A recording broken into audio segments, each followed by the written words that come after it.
ভিত্তিতে তাকে নেতা বানিয়েছেন। এজন্য আল্লাহ তাআলা জালেম শাসক আমাদের কাঁধে চাপিয়ে দিয়েছেন। মনে রাখবেন, এমনটা চলতে থাকলে এদেশ থেকে একদিন ইসলামকে মুছে ফেলা হবে। আল্লাহ যেন এখনই আমাদেরকে রুখে দাঁড়াবার তৌফিক দান করেন। ইহুদি নাসারাদের সমস্ত এজেন্ডার বিরুদ্ধে আমাদেরকে সচেতন থাকতে হবে। আমাদের দেশ সাম্প্রদায়িক সম্প্রীতির দেশ। আমাদেরকে সাম্প্রদায়িক সম্প্রীতি শিখাতে এসো না। তোমরা দিনে দুপুরে মসজিদ ভেঙে ভেঙে মন্দির তৈরি করে আমাদেরকে মানবতা শিক্ষা দিও না, সাম্প্রদায়িকতা শিক্ষা দিও না। এই দেশ সাম্প্রদায়িক সম্প্রীতির দেশ। আমরা তোমাদের মন্দির পাহারা দেই আর তোমরা আমাদের মসজিদ ভাঙো। আমাদেরকে সাম্প্রদায়িক সম্প্রীতি শিখায় না।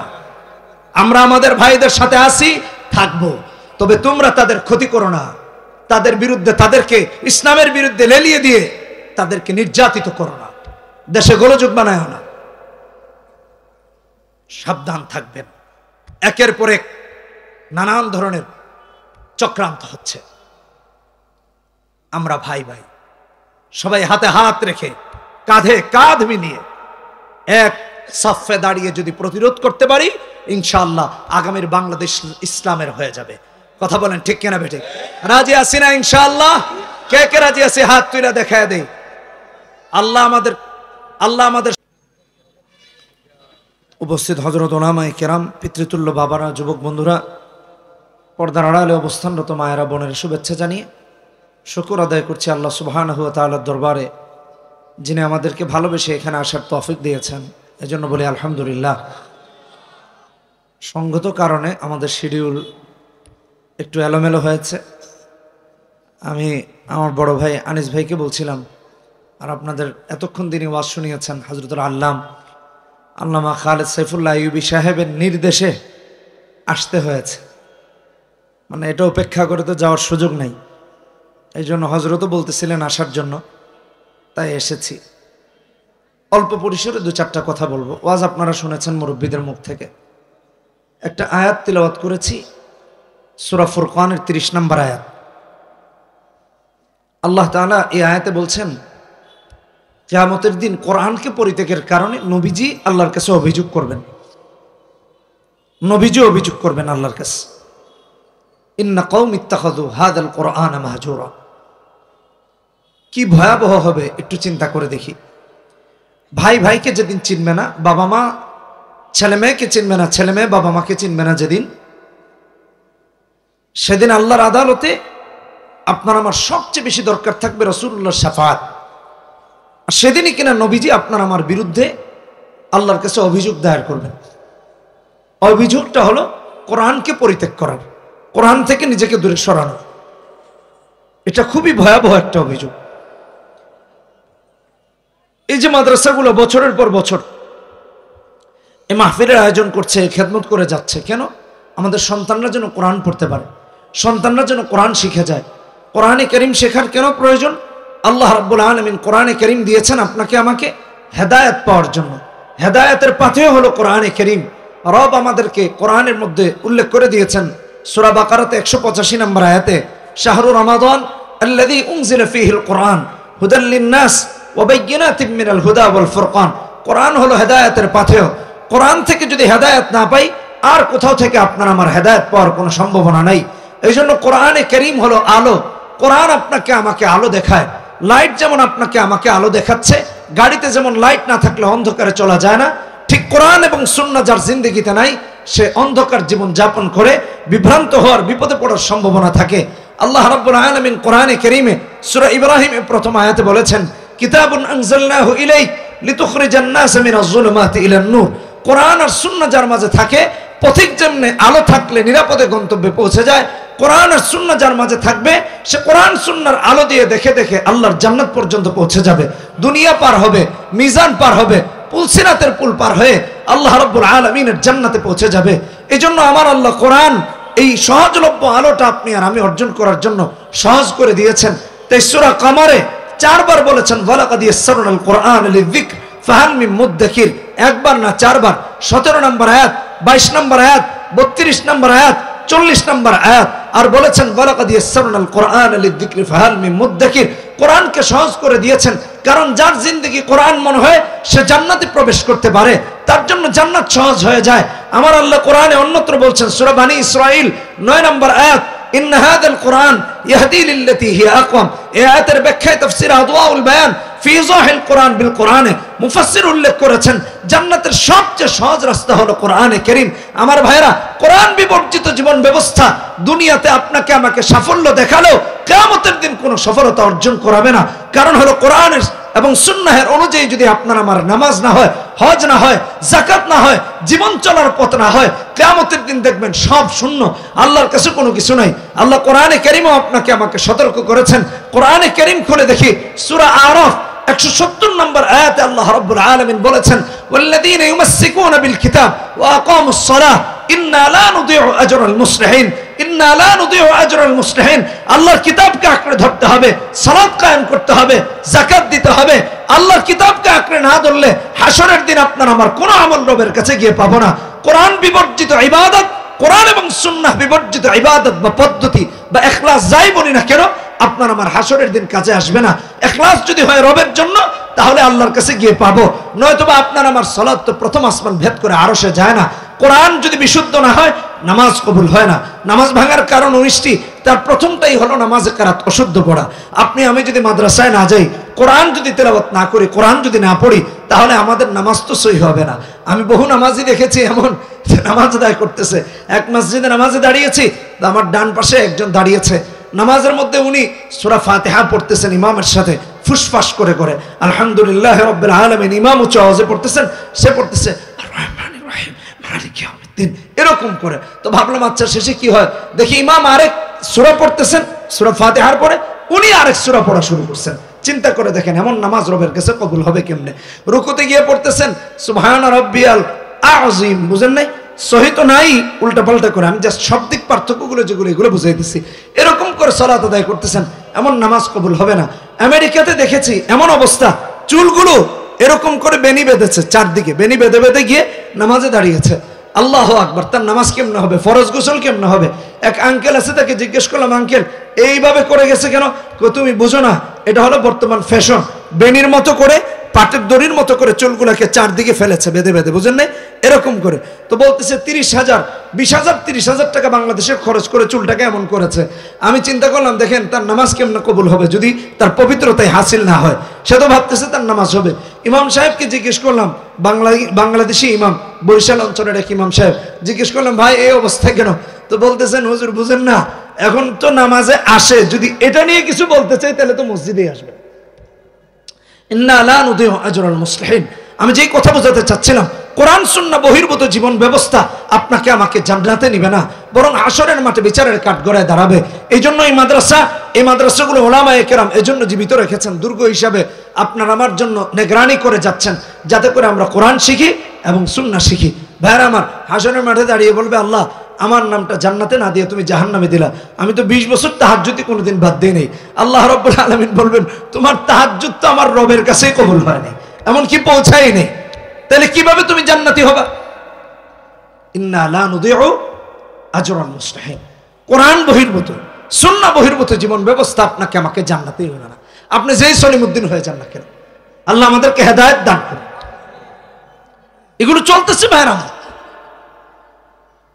এই জন্য কোরআনে কারীমে আল্লাহ রাব্বুল আলামিন কোরআন পড়া, কোরআন বোঝা আপনাকে আমাকে বারবার তাকিদ দিয়েছেন। রাসূল হাদিসে বলেছেন, 229 নম্বর হাদিস, ভালো করে শুনেন, ইবনে মাজার হাদিস, তলাবুল ইলমি ফারিদাতুন আলা কুল্লি মুসলিম। প্রত্যেকটা মুসলিম নরনারীর জন্য ইলমে দ্বীন শিক্ষা করা ফরজ করেছেন, শরীয়তে ফরজ। আমাদের ছেলে মেয়েদেরকে জিজ্ঞেস করেন, সব পারে, কোরআন পারে না।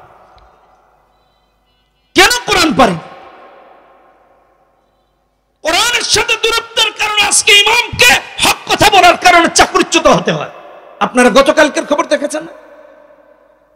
ইসকনের বিরুদ্ধে বলার কারণে খতিব সাহেবকে চাকরিচ্যুত করা হয়েছে। এলাকাবাসীকে ধন্যবাদ দেয়, তারা প্রতিবাদ করে পুরো কমিটিকেই পাল্টাইয়া দিয়েছে। আল্লাহু আকবার বলেন। আমি আজকের এই মাহফিল থেকে বলতে চাই আপনাদেরকে, আমার মসজিদে তো আমি সব সময় বলি, আপনাদেরকে বলতে চাই, ইমাম বা খতিব রেখে বলবেন, হুজুর আপনি যতদিন কোরআন হাদিসের কথা বলবেন, হকের পক্ষে থাকবেন, আপনি আছেন, হকের পক্ষে নাই, আমরাও আপনার সাথে নাই। কথা বলেন ঠিক কিনা বেটা? ঘুষখোর, মদখোর, ইয়াবাখোর, গাঁজাখোর, দুর্নীতিগ্রস্ত, চোর, বাটপার, সে ইমামকে চাকরিচ্যুত করে দেয়। এটা আল্লাহর ঘর, ওখানে আপনার কর্তৃত্ব নিয়ে ঢুকবেন না। পাপুষে পাটা মুছার সাথে সাথে কলিজাটা মুছে যাবে। মার্কা টার্কা, দল, পদ, সভাপতি, সহসভাপতি, এগুলো সব রেখে যায়, আল্লাহর ঘরে ঢুকে। এটা আল্লাহর ঘর, এটা আপনার রাজনৈতিক কার্যালয় না। কথা বলেন না কেন? ঠিক কিনা বেটা? হক কথা বলতে বাধা দেওয়া হয়। কি কারণে বাধা দিচ্ছেন খতিবকে হক কথা বলতে? আপনার উপর তো আপনার পদের চাপ, যে আপনি এলাকার সেক্রেটারি অমুক দলের, বুঝেন নাই? সেক্রেটারি, তাই চোরের বিরুদ্ধে বললে আপনি গম চুরি করছেন, আপনার অসুবিধা হয়, তাই আপনি যেমন চায় তা করতেছেন, খতিবকে ভেটু দিয়ে দিলেন। রাখেন এটা, এটা আপনার পদের চাপ, দলের চাপ, মার্কার চাপ। একজন হক্কানি আলেমের মাথায় আরশে আজিমের চাপ আছে। মাথায় রাখেন কথাগুলা। কাকে কি বলতেছে? এক একজন হক্কানি আলেমের মাথায় আল্লাহর প্রদত্ত চাপ আছে। কোরআনে কারীম করে দেখেন, সূরা বাকারাতে 159 নম্বর আয়াতে আল্লাহ বলেছেন, ইন্নাল্লাযীনা ইয়াকতুমুনা মা আনজালনা মিনাল বাইয়িনাত ওয়াল হুদা মিন বাদি মা বায়্যানাহু লিন-নাসি ফিল কিতাব উলাইকা ইয়ালআনুহুমুল্লাহ ওয়া ইয়ালআনুহুমুল লাঈনুন। যে আলেম হক কথা সুস্পষ্ট আল্লাহ প্রকাশ করে দেওয়ার পরেও গোপন করবে, আল্লাহ তার উপর লানত করবেন। আপনার দলের চাপের চেয়ে রবের চাপ বড়, আপনার চাপ কিছু না, আল্লাহর চাপ বড়। শুধু তাই না, আল্লাহ তাআলা কোরআনে কারীমে অন্য আয়াতে সূরা বাকারায় 174 নম্বর আয়াতে বলেছেন, ইন্নাল্লাযীনা ইয়াকুলুন, আল্লাহ রাব্বুল আলামিন বলেছেন, ইন্নাল্লাযীনা ইয়াকতুমুনা মা আনজালাল্লাহু মিনাল কিতাব ওয়া ইশতারুনা বিহি থামানান কালীলা উলাইকা মা ইয়াকুলুনা ফি বুতুনিহিম ইল্লা আন-নার ওয়া লা ইউকাল্লিমুহুমুল্লাহু ইয়াওমাল কিয়ামাহ ওয়া লা ইউযাক্কিহিম ওয়া লাহুম আযাবুন আলীম। যে আলেম হককে গোপন করবে, স্বল্প মূল্যে কেনাবেচা করবে, মাসলা পাল্টায়া দিবে, এটা করবে, সেটা করবে, দরবারি হবে। আমি সব ভাষায় কথাগুলো বোঝানোর জন্য বলেছি। আল্লাহ বলেছেন কিয়ামতের দিন তার সাথে কথা বলবেন না, বরং এর বিনিময়ে যে সে টাকা পয়সা উপার্জন করবে তা জাহান্নামের আগুন পেটে ঢুকাবে। আলেম রবের তরফ থেকে চাপ পেয়ে হক কথা বলেন, হক গোপন করেন না। আপনার দল রাখেন, আপনার পদ রাখেন। শুধু তাই না, এক একজন হক্কানি আলেমের উপর আল্লাহ শুধু চাপ দিয়েছেন এমন না। রাসূল সাল্লাল্লাহু আলাইহি ওয়াসাল্লাম বলেছেন, আবু দাউদের হাদিস 3666 নম্বর হাদিস, রাসূল বলেছেন, মান তাআল্লামা ইলমান মিম্মা ইউবতাগা বিহি ওয়াজহুল্লাহ লা ইয়াতাআল্লামুহু ইল্লা লিয়ুসিবা বিহি আরাদান মিনাদ দুনিয়া লাম ইয়াজিদ আরফাল জান্নাতি ইয়াওমাল কিয়ামাহ। যদি দিন হাসিল করা দুনিয়ার জন্য হয়, দুনিয়ার স্বার্থে হয়, অর্থ উপার্জনের জন্য হয়, কিয়ামতের দিন জান্নাতের সুঘ্রাণও তিনি পাবেন না। রাসূল অন্য হাদিসে আরো ধমক দিয়েছেন। আবু দাউদের হাদিস 3660 নম্বর হাদিস, রাসূল বলেন, মান সুইলা আন ইলমিন ফাকাতামাহ আলজামাহু আল্লাহু ইয়াওমাল কিয়ামাতি বিলিজামিন মিন নার। কিয়ামতের দিন জাহান্নামে পুড়িয়ে যে লাগাম গরম করা হবে, ওই লাগাম আলেমের মুখে লাগিয়ে দেওয়া হবে, যিনি জিজ্ঞাসিত হবার পরে হক কথা বলবেন না। আমার কলিজার ভাই, আমার কলিজার যুবকেরা, আমার কলিজার বাবারা, আপনি সভাপতি, আপনি সহসভাপতি, আপনি সেক্রেটারি, আপনি ক্যাশিয়ার, আপনি এটা, আপনি সেটা, আপনি বহুত বড় টাকাওয়ালা, আপনার টাকা বাইরে রেখে আসেন। মসজিদ আল্লাহর ঘর, আল্লাহর ঘর।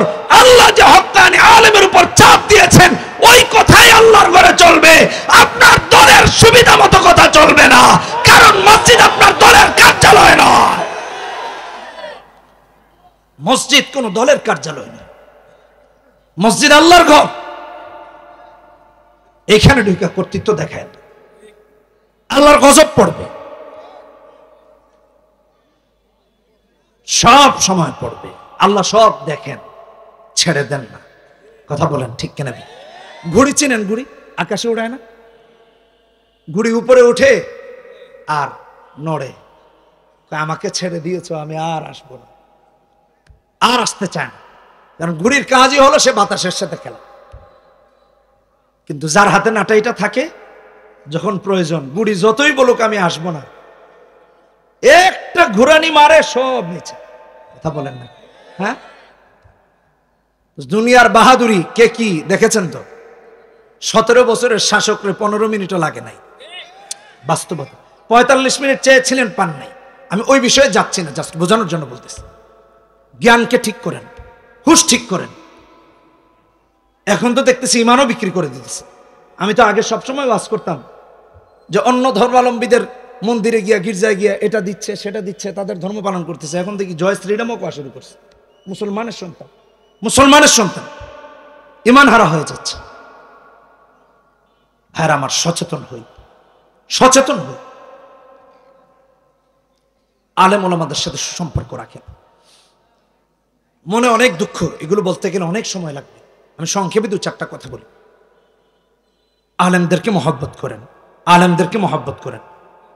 হক্কানি আলেমকে, দরবারি না, যে পা চাটে তারে না। কথা বুঝেন না?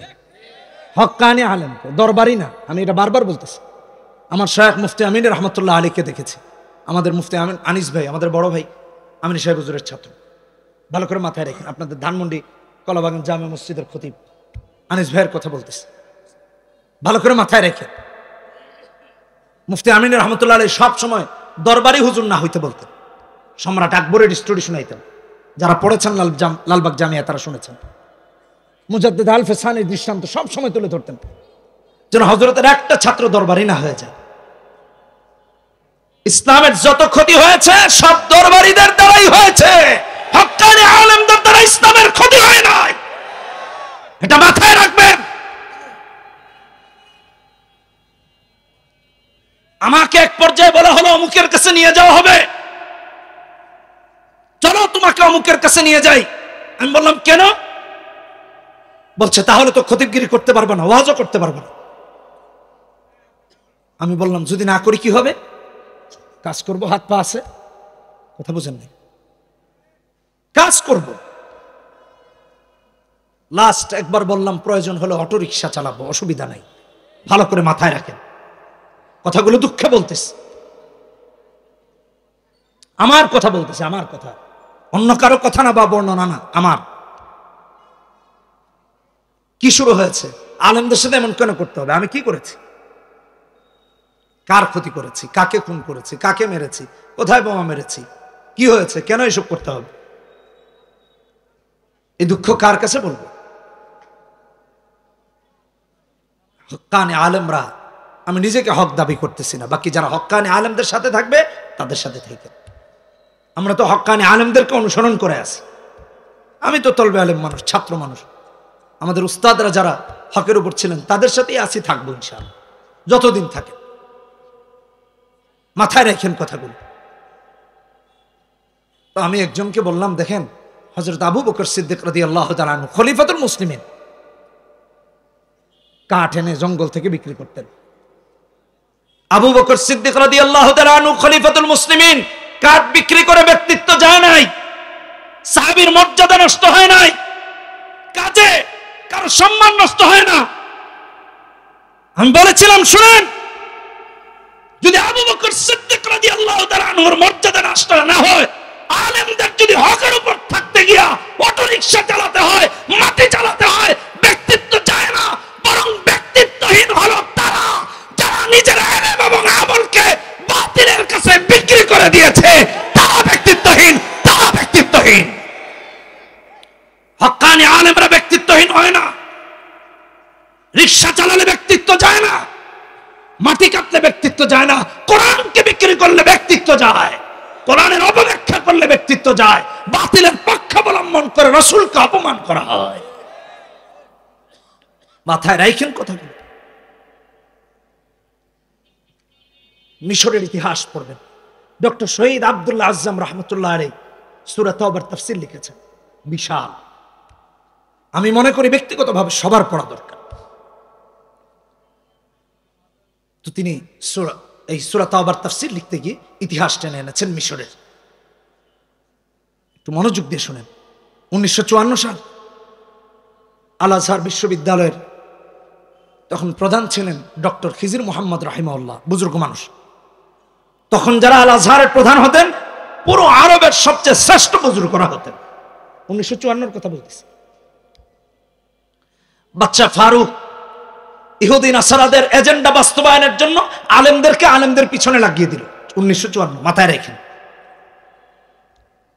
ভাইরা আমার, বিগত দিনে আপনারা দেখেন নাই আলেমদেরকে আলেমদের বিরুদ্ধে লাগিয়ে দেওয়া হয়েছে? কি দেখেছেন কিনা? ইতিহাস মিলে, 54 ইতিহাস 24 মিলে। এটা ইহুদি নাসারাদের এজেন্ডা, ওদের ছক। যাকে পারে তাকে দিয়ে ওরাই ব্যবহারটা করে। আলেমদেরকে আলেমদের পিছনে লাগিয়ে দিয়ে হত্যাযজ্ঞ চালানো শুরু হলো। ডক্টর খিজির মোহাম্মদ রাহিমাহুল্লাহকে দিয়ে হত্যাযজ্ঞের আরেকটা বৈধ অনুমোদন নেওয়ার জন্য, কারণ তিনি বুজুর্গ ব্যক্তি, তিনি যদি একটা দলকে প্রতিপক্ষ বানিয়ে যদি একটা ফতোয়া দেন বা বক্তব্য দেন, তাইলে তো ওদেরকে মারতে সুবিধা হবে। বাচ্চা ফারুকের, আহা দুঃখের কথা কি বলবো, এদেশে আল্লামা দেলাওয়ার হোসাইন সাইদি রাহিমাহুল্লাহ, তার বিরুদ্ধে কি না হয়েছে। আপনাদের মনে যদি থেকে থাকে একটু মনে করিয়ে দিচ্ছি, কথাটা পুরাটা শুনেন। 2012 সাল মুফতি আমিনী রহমতুল্লাহ আলাই গৃহবন্দী, আপনাদের মনে আছে কিনা জানি না, আছে? মুফতি আমিনী রহমতুল্লাহ আলাই গৃহবন্দী থাকা অবস্থায় সাংবাদিক সম্মেলন করে দেলাওয়ার হোসাইন সাইদি রাহিমাহুল্লাহর ফাঁসির রায়ের প্রতিবাদ করেছিলেন। আমাদেরকে ভুলে গেলে চলবে না, কারণ তিনি দেখেছেন ওরা ইহুদি নাসারার এজেন্ডা বাস্তবায়ন করতে, মুসলমানের কলিজা আঘাত করতে ওরা এই রায় দিয়েছে। এটা মিথ্যা রায়, এটা বিদেশি প্রভুদের রায়, এটা সাজানো রায়, ইহুদি নাসারাদের রায়। সাংবাদিক সম্মেলন করে প্রতিবাদ করেছিলেন, আছে ইউটিউবে এই সাংবাদিক সম্মেলন, আপনারা দেখে নিয়েন। বলেছিলেন কার সাথে আমার মতানৈক্য আছে সেটা ভিন্ন কথা, কিন্তু একজন আলেম যিনি এই বাংলার জমিনে তাফসীর করেছেন তাকে এই দেশে বিনা দোষে ফাঁসি দেওয়া হবে, তা হতেই পারে না। মুফতি আমিন রহমতুল্লাহ আলাইহি এই কথা বলেছিলেন। কারণ ইহুদি নাসারার দালালরা চেয়েছিল হুজুরদের মাঝে পক্ষ করে এক হুজুর দিয়ে আরেক হুজুরকে মারার জন্য। এটা হয়েছিল, মনে আছে কিনা? খিজির রাহিমাহুল্লাহকে, ডক্টর খিজির রাহিমাহুল্লাহকে নিয়ে যাওয়া হয়েছে বাচ্চা ফারুকের রাজদরবারে ব্যবহার করার জন্য। কি বলবো, দুঃখের কথা, মাফ করে দিন। যাই বলি মাথার উপরে এসে পড়ে, মাফ করে দিন। মুফতি আমিনী রহমতুল্লাহ আলাইহি, শেখুল হাদিস রহমতুল্লাহ আলাইহি, খুব কাছ থেকে দেখার সুযোগ হয়েছে। শেখুল হাদিস রহমতুল্লাহ আলাইহি তখন বুখারী পড়ান মিরপুর 13 নম্বর মাদ্রাসায়। গাড়ি দিয়ে যেতেন, নোহা গাড়ি দিয়ে। আমরা হুইল চেয়ার ধরে নামাতাম, জুতা টানার সোজা করে দেওয়ার একটু সুযোগ হয়েছে, আল্লাহ এই তৌফিক দিয়েছেন। আমরা আমাদের মুরব্বীদেরকে দেখেছি তাদের সামনে গিয়া বড় বড় মন্ত্রী এমপিরা বসে থাকতো, আর এখন দেখি কিছু দরবারি মোল্লারা গিয়া ওদের সামনে বসে থাকে। খোঁজ নিয়ে দেখেন, কেন রে ভাই? কি কারণে নিজেকে ব্যক্তিত্বহীন বানাচ্ছেন?